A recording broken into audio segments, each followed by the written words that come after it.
Halo, selamat malam pemirsa. Kasus oplos-mengoplos tak henti-hentinya terjadi. Usai ramai oplos BBM Pertamax serasa Pertalite, kini minyak goreng untuk rakyat minyak kita juga tak luput dari kecurangan. Minyak kita diduga dioplos dan dikurangi takarannya. Hingga kini satu tersangka telah ditetapkan. Bukan tidak mungkin tersangka akan terus bertambah. Apa yang sebenarnya terjadi? Bersama saya Diandra Mukni, inilah The Prime Show selengkapnya.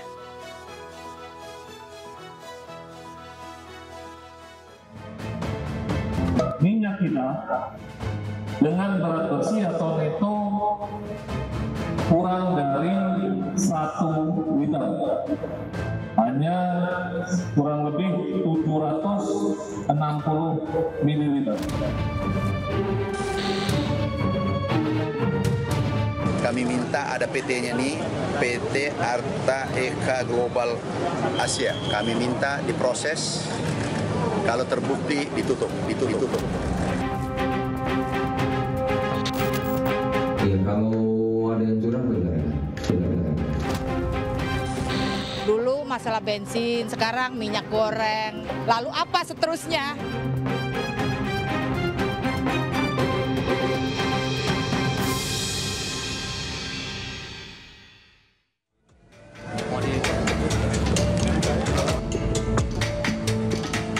Pemerintah Kota Administrasi Jakarta Utara bersama pihak kepolisian menggelar sidak di Pasar Waru, Kecamatan Koja, Jakarta Utara, Selasa siang.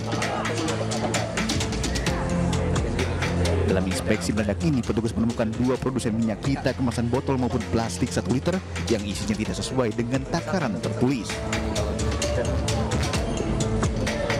Atas temuan ini, pihak kepolisian Jakarta Utara akan menindak tegas produsen minyak tersebut. Sementara itu, Polda Jawa Barat mengungkap praktik kecurangan isi kemasan minyak kita di sebuah rumah yang dijadikan pabrik di kawasan Subang, Jawa Barat. Dalam pengungkapan tersebut, pria berinisial K, pemilik pabrik minyak kita, ditangkap polisi dan ditetapkan sebagai tersangka. K, yang pernah bekerja di pabrik minyak goreng sebagai komisaris ini, dengan sengaja memproduksi dan mengedarkan minyak goreng sawit menggunakan merek minyak kita yang tidak memenuhi SNI, yakni dengan mengurangi takaran. Minyak kita dengan berat bersih atau neto kurang dari 1 liter, hanya kurang lebih 760 ml. Pelaku telah memproduksi sekitar 44 ton minyak dan mengedarkan ke pengecer pasar dengan harga di atas harga eceran tertinggi Rp15.700 sampai Rp16.000 dengan keuntungan selama sebulan Rp266 juta. Dalam aksinya, pelaku memanfaatkan izin perusahaan yang sudah kadaluarsa atau telah dibekukan oleh Kementerian Perdagangan.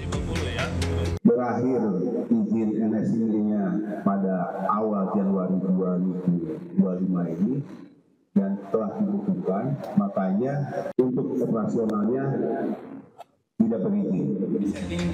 Selain menangkap tersangka, polisi juga mengamankan sejumlah barang bukti berupa mesin serta ribuan botol minyak kita siap edar.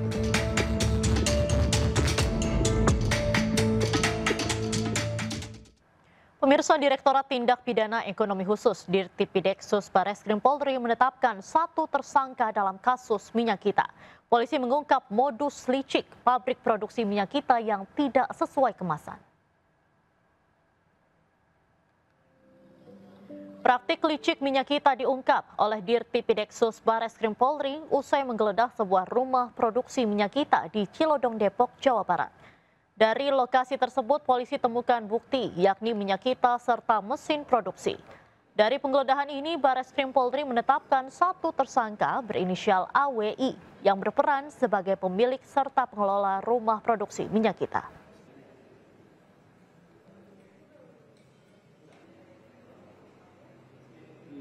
Mesinnya, volume yang akan dimasukkan ke dalam botol sudah disetting di situ. Yang satu 802 ml, yang satu lagi 760 ml. Jadi dia manual disetting berapa yang akan dimasukkan, keluar sesuai dengan apa yang tertera di mesin tersebut. Kemudian setelah dilakukan pengecekan secara manual dengan menuangkan sampel-sampel minyak kita yang ada di kemasan yang sudah diproduksi, ternyata literasinya atau ukurannya berbeda dengan yang ada tertera di kemasan. Sementara itu, Menteri Perdagangan Budi Santoso menyatakan bahwa pabrik minyak kita yang berada di kawasan Cilodong, Depok, Jawa Barat telah tutup dan pindah ke kawasan Karawang, Jawa Barat. Saat ini tim gabungan Polri dan Kementerian Perdagangan tengah melakukan investigasi di pabrik minyak kita Karawang. Itu kan udah diselesaikan, perusahaan udah segel, jadi sudah nggak bisa beroperasi lagi. Kemudian yang kedua, tanggal 7 Maret kita itu ke lokasi perusahaan yang melakukan pengurangan takaran. Ya waktu itu kan Pak Mentan tanggal 8 kan ke pasar. Kami tanggal 7 sebelumnya sebenarnya sudah dapat laporan dan kami sudah melakukan pengawasan ke PT Aiga di Jalan Tol Iskandar. Ya tanggal 7 itu kita ke Jalan Tol Iskandar di Depok, tetapi perusahaan itu sudah tutup ternyata. Nah sekarang kemudian kita selidiki dan sekarang ketemu perusahaannya pindah di Karawang. Hari ini tim Satgas Polri dan Kemendak sedang di Karawang. Terkait dugaan kecurangan minyak kita, Barreskrim Polri juga telah periksa PT Tunas Agro Indolestari di Sepatan, Kabupaten Tangerang. Namun PT Tunas Agro membantah melakukan kecurangan dan sesuai takaran. Prosedur ya, nggak mungkin, kita nggak mungkin pakai timbangan sampai 750, yang sampai 700 minimal itu kan yang di kita nggak seperti itu. Jadi... Pemirsa, sebelumnya Menteri Pertanian Amran Sulaiman mengungkap sejumlah minyak kita kemasan botol 1 liter tidak sesuai takaran alias dikurangi. Namun harga minyak kita dijual mahal jauh di atas harga eceran tertinggi. 750. Isinya tidak cukup 1 liter, hanya 750 sampai 800 ml. Menteri Pertanian Amran Sulaiman mengungkap dugaan kecurangan yang dilakukan oleh produsen minyak kita. Dari hasil sidak yang dilakukan di Pasar Lenteng Agung, Mentan menemukan sejumlah kemasan botol minyak kita tidak sesuai takaran di kemasan. Berapa harganya? Dari kemasan tertulis 1 liter, namun saat dites dengan alat ukur hanya berisi 750 sampai 850 liter. Menteri Amran meminta produsen minyak kita bertanggung jawab dan tidak segan untuk menutup PT tersebut jika terbukti melakukan kecurangan. Kami minta ada PT-nya nih, PT Arta Eka Global Asia. Kami minta diproses, kalau terbukti ditutup. Ini merugikan rakyat Indonesia. Sementara itu, usai heboh tidak sesuai takaran, minyak kita sulit ditemukan di pasaran. Di pedagang sembako hanya ditemukan minyak kita kemasan 2 liter dan kemasan botol lain tanpa tertulis isi bersih dari produk ini. Ini buat pemerintah ya, saya terus terang ya. Ini kalau minyak kita itu sebenarnya dipastiinlah distributornya, ditentukan pasti.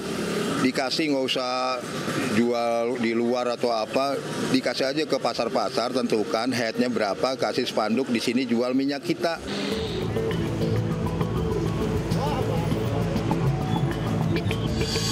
Menanggapi hal tersebut, Menteri Koordinator Bidang Pangan Zulkifli Hasan ikut bersuara terkait minyak kita yang tidak sesuai takaran. Zulhas meminta agar yang berlaku curang dipenjarakan. Tanggapannya soal minyak kita, apa yang temuan kurang dari 1 liter, Pak? Iya, kalau ada yang curang penjarakan. Kasih.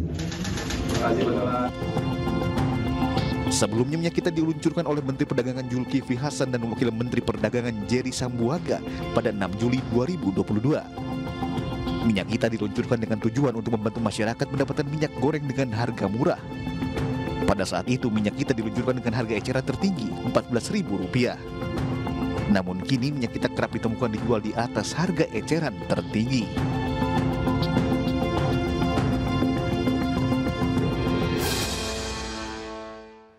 Dan pemirsa, untuk membahas lebih lanjut terkait minyak kita, bersama saya sudah hadir para narasumber. Ada Mas Renaldi, Sekjen IKAPI, kemudian ada Pak Tulus Abadi dari pengurus harian YLKI, dan juga ada Bapak Artanto Suyadi yang sudah bergabung melalui sambungan Zoom, dan juga ada Bapak Putu Juli Ardika selaku Dirjen Industri Argo Agro Kemenperin. Dan selamat malam Bapak-Bapak, terima kasih sudah bergabung bersama iNews. Nah, namun sebelum kita berbincang saat ini, di tangan saya, di depan saya ini sudah ada minyak kita kemasan pouch dan juga botol yang belum dibuka. Dan di sini pemirsa saat ini tertera ukurannya adalah 1 liter. Untuk di ukuran pouchnya dan juga untuk di ukuran botol. Kita akan cek pada malam hari ini. Mungkin boleh dibantu dengan Pak Tulus dan juga Mas Rey.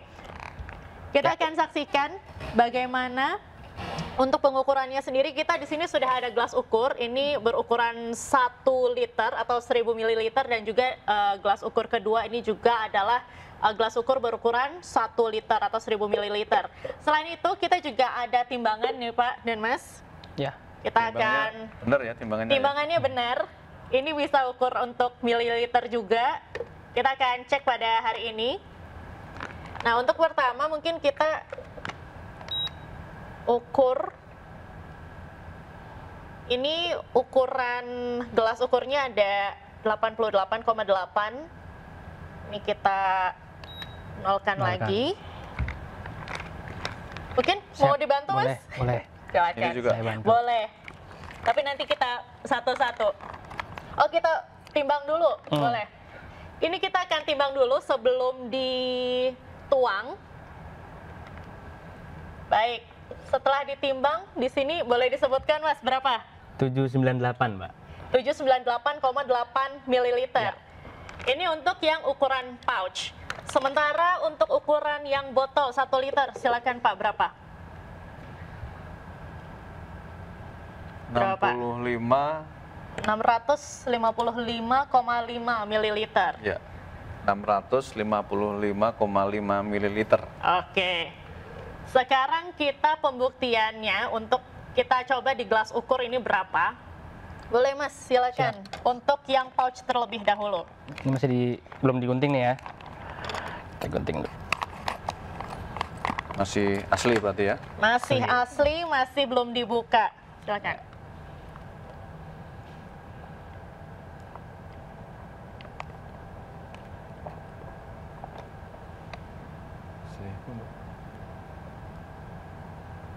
Baik,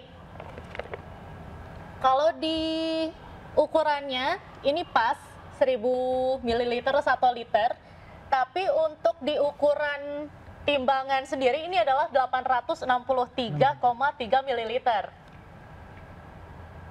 Nah, berikutnya kita akan coba yang botol pemirsa. Ini juga baik, masih ini masih ya, disegel. Kita tuang. Kita tuang.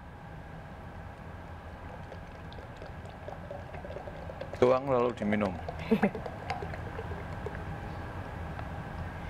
Nah,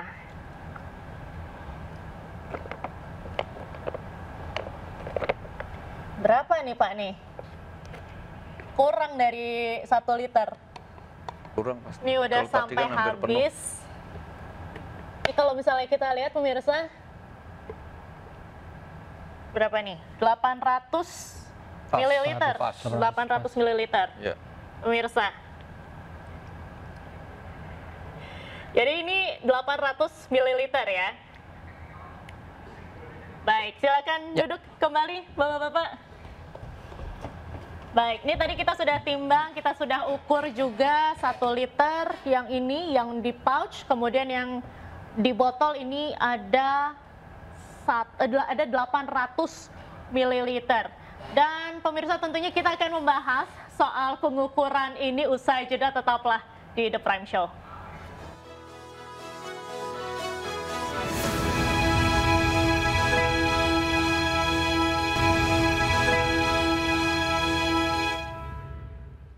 Pemirsa, terima kasih Anda masih menyaksikan The Prime Show bersama saya Diandra Mukni. Kita akan kembali bergabung bersama dengan Pak Tulus, Mas Rey, Pak Arianto dan juga Pak Putu hari ini.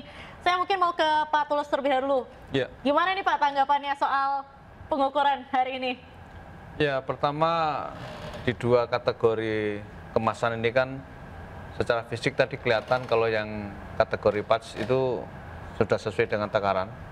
Ya, jadi kita timbang dan kita ukur dengan gelas ukur adalah 1 liter. Ya, kemudian yang ukuran botol itu ternyata hanya 800 ml. Memang di dalam botol ini sendiri kalau kita lihat informasinya tidak cukup clear ya, karena di sini hanya tertulis HET Rp15.000 per liter, tapi tidak ada tulisan volume terhadap minyak goreng ini, apakah memang 1 liter atau 800 ml. Jadi ini memang sengaja dikaburkan gitu, sehingga klaimnya berapa gitu. Karena kalau dari sisi pelindungan konsumen kan memang label harus mencerminkan isinya, ya, isinya berapa liter, isinya apa, itu harus dijelaskan. Nah ini tidak ada ternyata, cuma dikatakan HET 15.700 per liter, tapi tidak menyebutkan volume yang tegas di dalam kemasan botol ini. Ini artinya memang by design itu mencoba mengakali dan menipu konsumen. Baik, kalau dari Mas Ri, bagaimana tanggapannya ini? Ya justru kami melihat ini kalau kami di pedagang justru ketika barang datang itu kami langsung jual aja kebetulan, nggak timbang. Tapi melihat fakta hari ini ada beberapa kategori yang kemasan pouch dan botol ternyata ada perbedaan gitu, sehingga kami di pasar itu ada timbul kecemasan Mbak, sebetulnya kecemasan lantaran konsumen yang belanja, masyarakat yang belum belanja atau memenuhi rumah tangganya ini agak sedikit cemas lantaran nggak sesuai, karena ada yang bilang di pasar itu jangan jual minyak banci gitu. Nah ini kan masalah. Akhirnya kami ada beberapa pedagang kami yang ternyata memang lebih banyak menjual, akhirnya beralih ke yang premium karena harganya juga relatif tidak terlalu jauh gitu antara minyak kita dan yang premium yang di hari ini di kisaran 20 sampai 21 ribu. Sementara minyak kita hari ini juga sudah di atas HET, bahkan harganya sudah menyentuh angka 20 ribu per liter. Baik, kita mungkin mau ke Pak Putu. Pak Putu, selamat malam. Kalau misalnya kita lihat nih Pak, tren kecurangan seperti ini kan terus-menerus terjadi, bukan baru sekali saja. Januari 2025 sudah pernah kejadian, kemudian di tahun 2024 juga beberapa ada kejadian. Hal ini pabrik sudah disegel, pabrik sudah ditutup, tapi kok bisa berulang, dan kontrol dari pemerintah sendiri ini seperti apa sih Pak?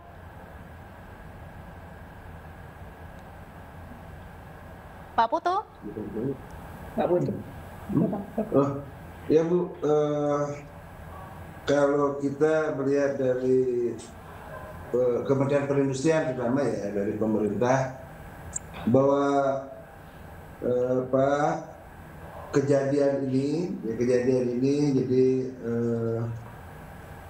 minyak yang kurang daripada apa yang ada di labelnya itu adalah suatu tindak pidana yang sangat serius ya, karena ini merugikan masyarakat, jadi mencoreng upaya pemerintah dalam menjaga ketersediaan minyak goreng dengan harga yang terjangkau dan juga menciderai kepercayaan masyarakat terhadap pelaku industri yang taat peraturan.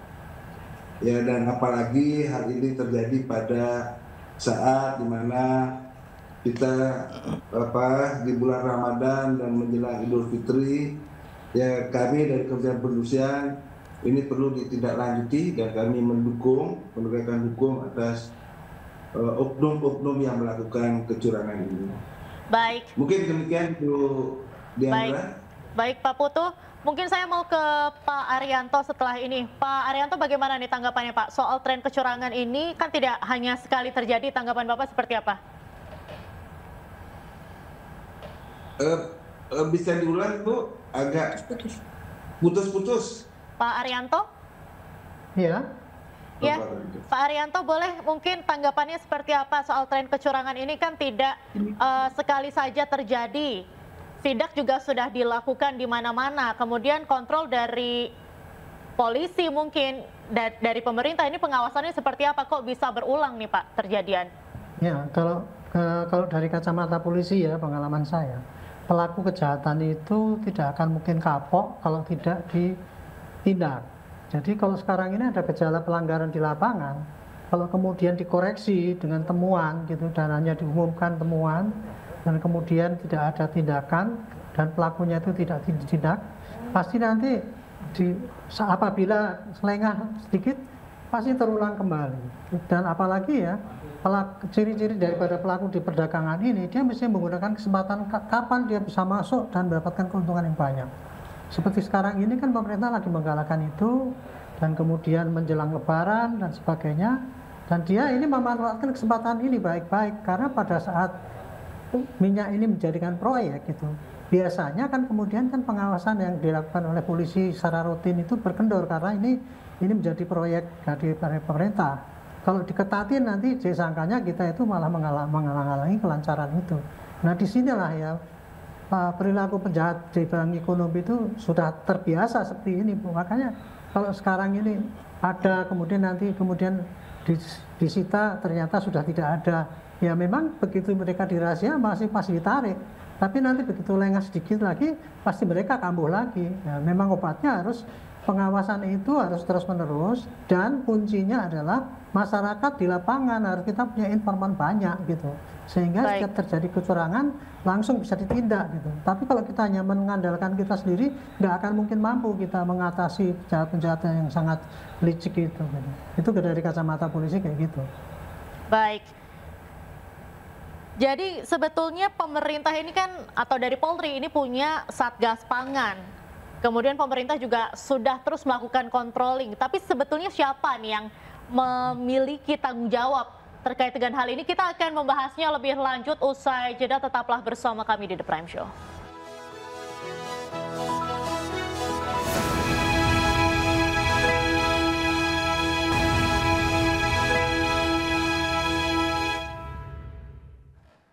Terima kasih Anda masih menyaksikan The Prime Show bersama saya Diandra Mukni. Pemirsa, kita akan lanjutkan perbincangan kali ini.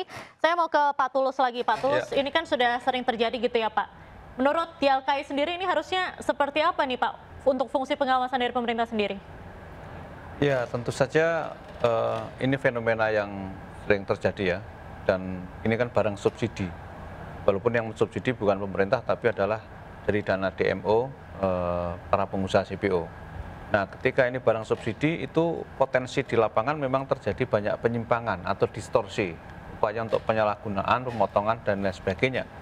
Sehingga memang di level hilir harus ada pengawasan yang ketat dari pemerintah, baik pengawasan pra-pasar dalam arti menyangkut SNI-nya, menyangkut perizinan dan lain sebagainya, dan pengawasan pasca pasar. Pengawasan pasca pasar itu ya terkait tadi ada nggak pelanggaran-pelanggaran terhadap volume dan lain sebagainya. Itu bukannya sudah ada Pak di Kementerian Perdagangan, kan ada ya, semua divisi itu metrologi kalau tentu sudah ada, tetapi kan mungkin kalah cepat dengan para pelaku ini. Ya karena kan ibarat teori kriminalitas, maling selalu lebih duluan dibanding hukumnya. Nah ini artinya memang didorong untuk pengawasan yang betul-betul intensif karena menyangkut subsidi yang diberikan kepada suatu barang yang secara common sense akan menimbulkan berbagai distorsi kalau tidak ada pengawasan yang super ketat. Contohnya apa? Gas LPG 3 kg, masuk BBM pun juga banyak penyimpangan di situ. Nah, ini kalau tadi ditanya siapa yang tanggung jawab, sebenarnya ya kalau secara korporasi ini tanggung jawabnya si pembuat ya, atau produsennya. Ya, dia secara perdata bertanggung jawab untuk produk ini. Nah, kalau kemudian dia tidak sesuai dengan apa yang dideklar di labelnya, ya itu artinya ada pelanggaran baik yang sifatnya perdata ataupun pidana yang harus dipertanggungjawabkan oleh si produsen atau pelaku usahanya. Nah, ini bisa tanggung renteng. Tanggung renteng itu bisa si pembuat pabrikan minyak ini, dan juga kemudian kalau ada sindikasi atau dugaan sindikasi dengan pengecer, distributor dan lain sebagainya, atau packagingnya itu juga harus dibongkar.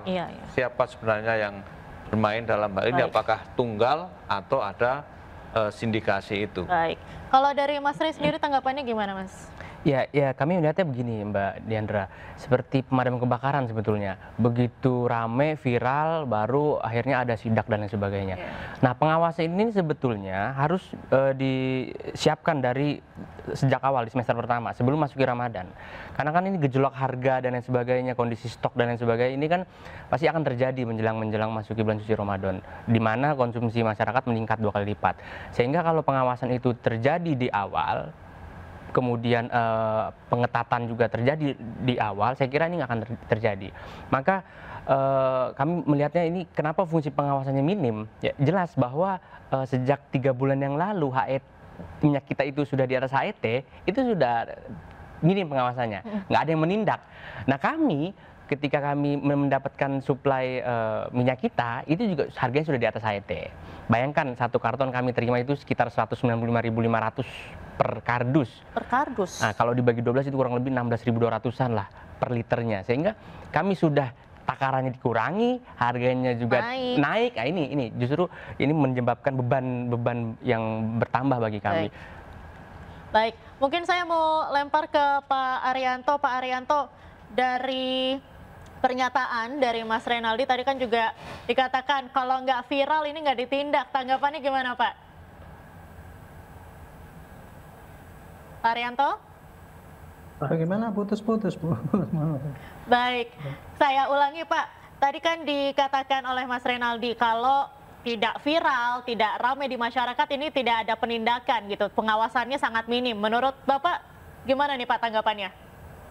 Ya, saya kira penindakan itu kan pasti kalau ada informasi terjadi pelanggaran. Nah, kalau tidak ada informasi ya bagaimana kita mau menindak gitu. Selama ini pasti pengawasan itu dilakukan ya. Tetapi kemudian ketika pengawasan dilakukan tidak serius, itu tidak mendapatkan apa-apa. Nah, sekarang kemudian muncul berita ya, apalagi yang disampaikan Pak Menteri itu satu gebrakan besar sekali, ternyata ini banyak sekali di lapangan. Otomatis habis ada itu kemudian baru dioperasi kan gitu kan. Nah ketika itu dioperasi kemudian pada tiarap semua kan gitu. Tapi untung kemarin polisi dapat menyita berapa ribu liter itu kemudian dijadikan tersangka itu. Jadi intinya ya memang suatu penindakan itu pasti kalau ada informasi terjadinya pelanggaran. Nah kalau untuk ketatnya pengawasan itu tadi ya seperti Pak Dilan disarankan itu tadi, jangan ketat kalau pas lagi ada viral, bukan itu caranya. Caranya adalah kalau mau melakukan pengetatan pengawasan itu harus melibatkan semua lini yang ada di lingkungan itu. Jadi mestinya dari polisi juga punya intelijen misalnya, informan di lingkungan para pedagang itu. Sebagai saya kasih contoh aja misalkan sekarang inilah mengenai expired itu, kue-kue yang expired untuk parcel lebaran itu. Kan masih sering ditemukan gitu terus gitu. Ini sebenarnya bisa direm dengan cara begini. Toko-toko yang membuat barang expired akan kita tutup gitu langsung. Otomatis yang punya toko itu sendiri akan melakukan pengawasan lebih ketat pada lingkungannya gitu. Baik, Mas Renaldi kan mungkin ada, boleh. Pengusaha yang mengatakan kan, kita sudah sesuai dengan prosedur. Tapi kenyataannya kan di lapangan kan nggak sesuai. Itulah perilaku bisnis umumnya seperti itu gitu. Tidak akan mengaku apabila dia berbuat curang ataupun dia lalai gitu. Jadi saran saya kalau supaya tidak dicap bahwa kalau ada viral baru diawasi, ya sistem pengawasan itu sangat berlapis-lapis dan kemudian betul-betul punya efek deterrent. Seperti contoh sekarang ini baik, Pak Arianto, kita sudah mendapatkan poinnya Bapak. Masih ada yang di lapangan ditemukan, otomatis seperti Pak Menteri bilang tutup langsung, nggak usah diproses dulu. Gitu, saya kira Mas Renaldi mungkin boleh ditanggapi nih dari Pak Arianto soal tadi kan polisi dibilang sudah sesuai dengan prosedur. Kalau misalnya ada laporan baru akan ditindak. Menurutnya gimana? Pertama kami mengapresiasi Mbak langkah yang dilakukan oleh kepolisian. Kenapa? Kita di awal tahun 2023 kami juga bekerjasama dengan kepolisian untuk menindak pelaku penimbunan minyak kita pada saat itu ya, karena pada saat itu berdiri hadir di tengah masyarakat dengan minyak yang harganya terjangkau, tapi terjadi pelanggaran penimbunan dan lain sebagainya. Dan kami bekerja sama dengan kepolisian. Saat itu kami menyuplai datanya bahwa ada beberapa perusahaan-perusahaan yang sehingga sengaja menimbun dan sebagainya. Nah, maka kalau hari ini di awal tahun 2025 ini kita dihebohkan dengan kasus seperti ini, tentu kami akan berusaha untuk menyampaikan hal ini, terutama kepada Pak Arianto dan juga kepolisian. Dalam hal ini Satgas Pangan, kami akan menyampaikan, kami akan melaporkan. Ada beberapa teman-teman kami di lapangan tentu, tidak hanya hari ini yang tersangkakan hanya ada 1 orang, pasti akan ada banyak. Nggak mungkin bekerja sendiri Mbak ini, kasus ini. Maka harus betul-betul ditelusuri sampai sejauh mana, apakah distributor sengaja melakukan hal ini atau bahkan produsen, kita nggak tahu. Maka harus ditelusuri, di produk-produk ini ada labelnya semuanya, ada produksinya dari PT mana ini harus disampaikan kepada publik bahwa perusahaan-perusahaan yang hari ini sudah sesuai dengan takaran, katakannya itu, biar kami juga ada tingkat kepercayaan kepada si perusahaan tersebut, kepada distributor tersebut atau agen-agen di masing-masing pasar. Oke, baik. Tadi kan juga soal Satgas Pangan. Pak Arianto, Satgas Pangan Polri sendiri ini sebetulnya fungsinya apa sih Pak? Karena kan dari sebelum-sebelumnya ini sudah ada beberapa kasus atau kejadian yang serupa begitu. Apakah tidak ada continuity untuk melakukan pengawasan agar kejadian serupa ini tidak terjadi lagi Pak?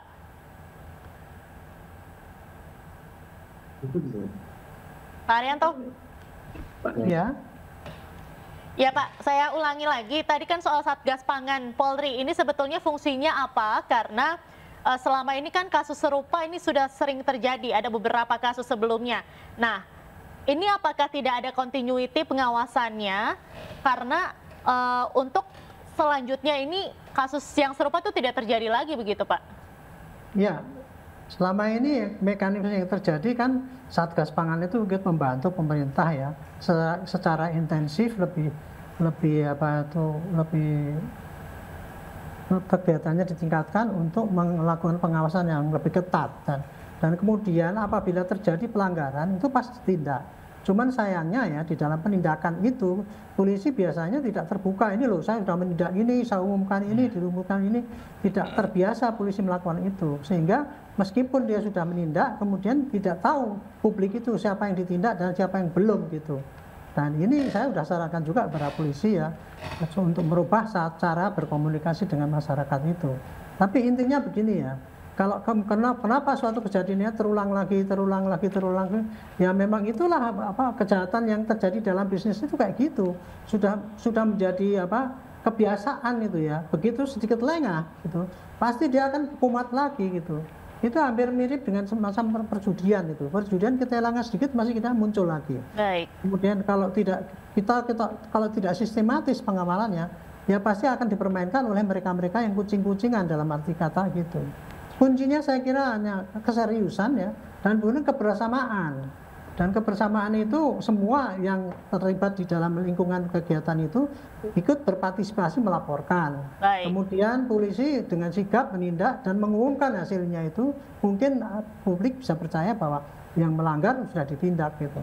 Baik.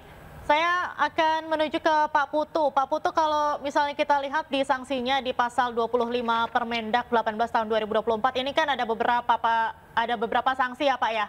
Ada penghentian penjualan sementara, kemudian penutupan gudang, penarikan dari distribusi, hingga pencabutan izin usaha, yang mana ini kan ranahnya Bapak nih. Kemudian nanti kalau pencabutan izin usaha dari Kemenperin begitu, ini apakah akan mempengaruhi ketersediaan di pasar? Nanti akan seperti apa Pak antisipasinya? Terima kasih. Tapi sebelumnya saya mau ngasih penjelasan sedikit bahwa pelaku usaha untuk minyak yang masuk dalam program minyak rakyat ini ada dua Bu ya. Jadi yang pertama adalah produsen, yang kedua itu adalah repacker. Jadi kalau kita lihat produsennya itu 87 produsen minyak goreng. Dan yang repackernya itu ada 311 repacker unit usaha. Jadi kalau dulu memang repacker ini masih belum dikasih kesempatan karena waktu itu kita masih menjalankan minyak curah. Tapi sesuai dengan Permendag 18 yang diamanahkan bahwa tanggal 13 Agustus 2024 itu diamanahkan bahwa DMO itu dalam waktu 90 hari itu masuk ke minyak kita kemasan. Jadi minyak kita kemasan. Ada peralihan antara minyak curah dan minyak kemasan. Nah, yang dipunyai oleh perusahaan-perusahaan industri yang tergabung dalam asosiasi GIMNI itu cuma mempunyai kapasitas 34.000 liter ya. Itu yang dia punya, sehingga waktu itulah kita dan saya mengusulkan ke Kementerian Perdagangan untuk mengajak repacker karena semua mau masuk ke dalam kemasan. Pak, untuk ketersediaan di pasar sendiri tadi repacker. Nah, ini yang perlu kita awasin, ya perlu kita awasin karena ada kalau yang repackernya itu yang mengambil minyak, setelah itu minyak DMO, setelah itu dia repack sendiri. Nah, ini menjadi tanggung jawab repacker. Jadi tanggung jawabnya di repacker. Nah, kalau repackernya itu sebagai maklum daripada industri minyak gorengnya dan nanti industri minyak gorengnya menyebarkan, itu tanggung jawabnya di industri minyak goreng. Ya, sehingga nanti kita lihat kasusnya. Kalau memang kasusnya di repacker, ya kita akan pertama sekali kita akan sampaikan kepada produsen-produsen minyak goreng untuk tidak lagi menyalurkan minyak DMO ke repacker yang nakal ini. Ya, yang kedua adalah tentu kita akan menindaklanjuti, ya kami sangat mengapresiasi dan mendukung tindakan tegas dari Kepolisian Republik Indonesia. Ini sangat diperlukan dan kita akan menindaklanjuti hasil dari yang dilakukan oleh Kepolisian RI. Baik. Mungkin demikian, Bu. Baik, terima kasih Pak Putu. Pemirsa The Prime Show masih akan kembali usai jeda, tetaplah bersama kami.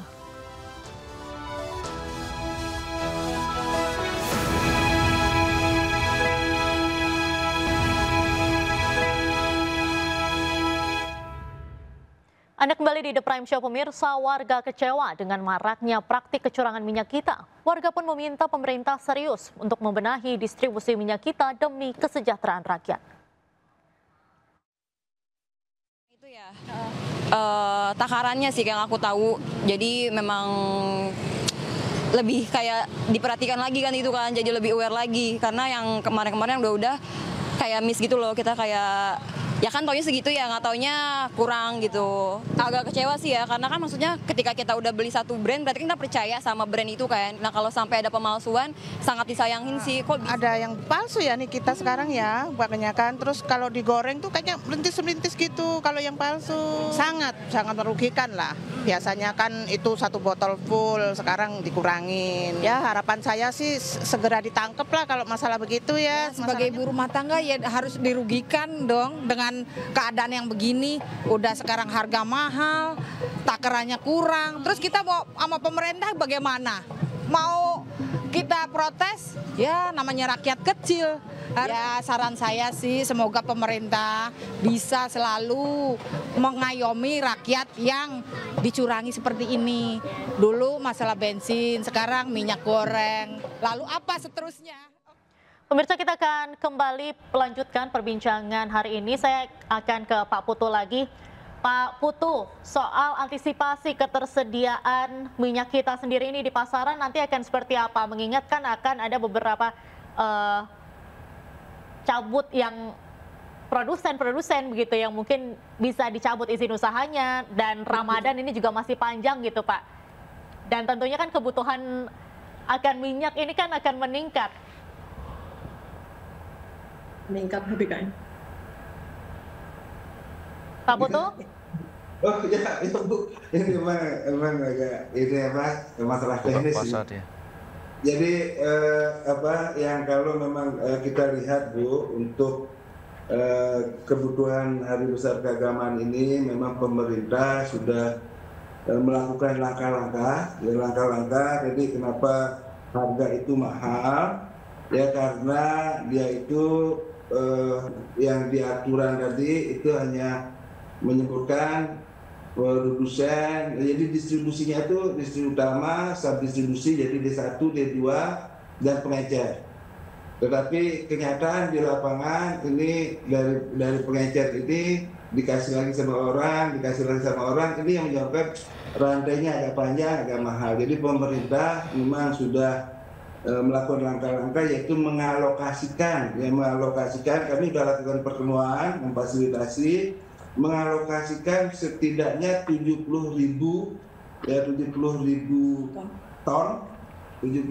ton untuk hari besar keagamaan ini itu diberikan kepada Bulog dan ID Food, nanti dibantu dengan PT Pos, sehingga ini nanti bisa dilakukan rantai distribusinya itu pendek. Kalau rantai distribusinya pendek, ini pasti akan bisa HIT atau di bawah HIT.